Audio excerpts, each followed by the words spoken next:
आज जो विषय है वो बहुत ही हम दुख के साथ कहना चाहते हैं कि ये हिंदू बहुल देश है और यहाँ पर हिंदुओं के साथ और हिंदू संतों के साथ बहुत बड़ा अपमान हो रहा है। आप देख रहे हैं कि कोई भी जब वो जेल में जाता है किसी भी आरोप में, तो उस आरोपी को चाहे वो सज़ा प्राप्त हो, उसको बीच बीच में पेरोल पर छोड़ा जाता है।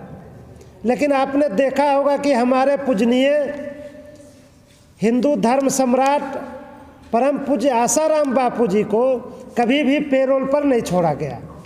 ये बहुत ही दुखद है और हिंदुओं की भावनाओं के साथ बहुत बड़ा खिलवाड़ किया जा रहा है। कांग्रेस की सरकार ने पहले षड्यंत्र रचा, उसके बाद भाजपा की सरकार भी षड्यंत्र रच रही है। हमारी मांग है कि 22 जनवरी को प्रधानमंत्री जी अयोध्या में भगवान राम के जन्म स्थान पर भव्य राम मंदिर का उद्घाटन कर रहे हैं, तो उस उद्घाटन से पूर्व हमारे पूज्य आसाराम बापू को रिहा किया जाए। अगर हमारे परम पूज्य आसाराम बापू जी को रिहा नहीं किया गया तो ये समझा जाएगा कि ये केवल ये राजनीतिक कार्यक्रम है और सिंह जैसे जो हिंदी में बात करते हैं वो लोग न्यायाधीश बनेंगे। इस देश में जो हो रहा है वो बिल्कुल गलत हो रहा है, अति हो चुकी है। अब इनका अंत होगा, मैं खुलेआम घोषणा करता हूं, अब इनका अंत होगा। यदि 26 जनवरी तक हमारे दारा सिंह को नहीं छोड़ा गया, आसाराम बापू को नहीं छोड़ा गया, हम सड़कों पर उतरेंगे। और 31 तारीख को यहाँ पर एक जंतर, अभी हम देख रहे हैं, हमने घोषणा कर दिया है कि 31 तारीख को जंतर मंतर पर 2 बजे हमने बापू के सभी भक्तों को बुलाया है और यहाँ दिल्ली हम जाम कर देंगे। प्रदर्शन शांतिपूर्ण तरीके से होगा, किंतु इतनी भीड़ आएगी, यहाँ 7 करोड़ बापू के भक्त हैं। हमने उन सबको आह्वान किया है कि इस दिल्ली को दिखा दो अपनी ताकत को, इस अन्याय के खिलाफ खड़े हो जाओ।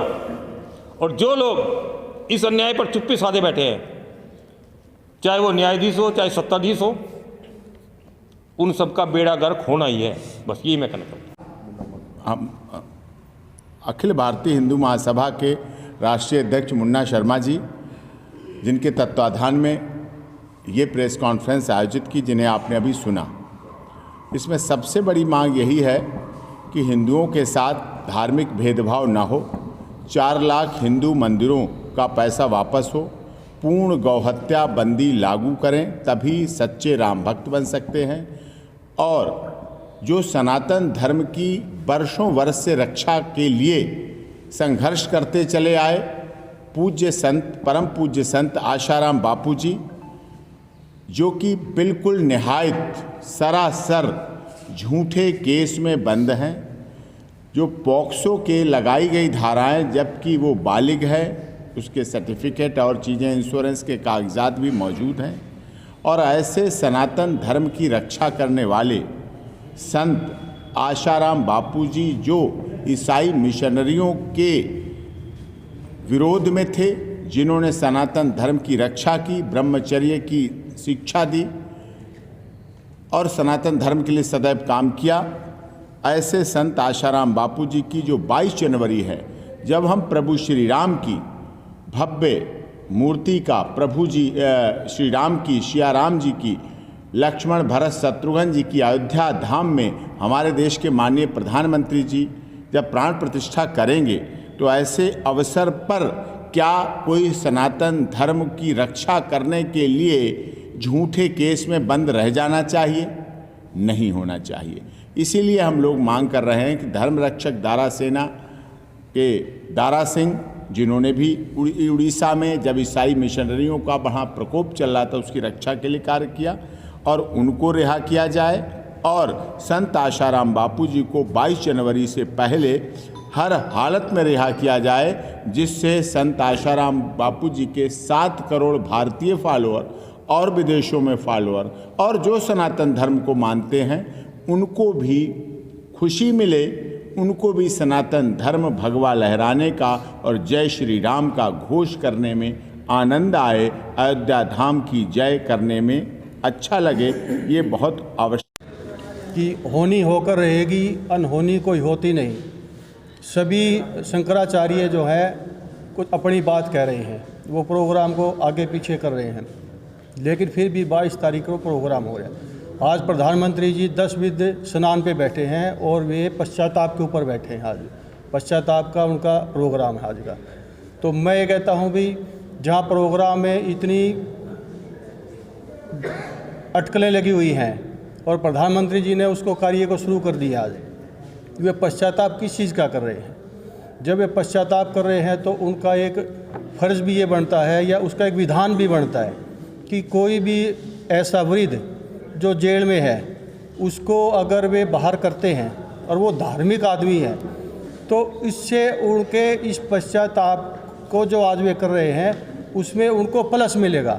ये मेरा अपना विवेक से मैं आपको बता रहा हूँ और ये मैं अपनी तरफ से नहीं, ये साधु संतों की कहावत है कि कोई भी अगर राजा उसको पश्चाताप इसी चीज़ का कर रहे हैं ना कि उन्होंने कभी बुरे कर्म करे होंगे, बाकी और लोग जो गर्भगृह में जाएंगे वो पश्चाताप नहीं कर रहे हैं, सिर्फ प्रधानमंत्री जी ही पश्चाताप। ने भी हमारे इस मंच पे विराजमान आदरणीय मुख्य वक्तागण में हैं, सबका नाम सबको मैं सादर जय श्री राम करना चाहूँगा।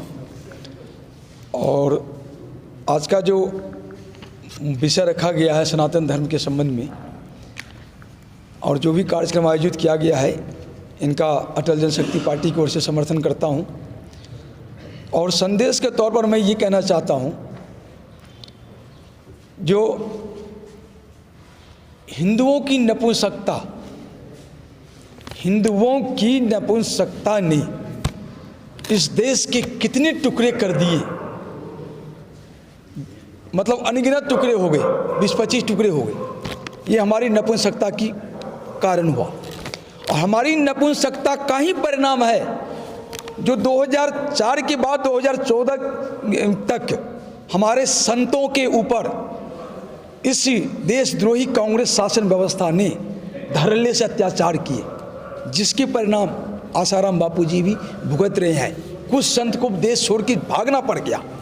हिंदुओं की नकारात्मकता, नपुंसकता के कारण आज श्री राम जन्मभूमि बन जरूर रहा है, लेकिन श्री राम जन्मभूमि के लिए हमें कीमत देना पड़ा। श्री राम जन्मभूमि के बदले में मस्जिद देनी पड़ी। हम खुश नहीं हैं इससे, हम बहुत दुख में हैं, लेकिन कुछ मजबूरियां हैं जो अभी इस शासन प्रशासन से आमने सामने की लड़ाई नहीं लड़ रहा हूं। नहीं तो ये जो बाबा बापू चाचा का दिया हुआ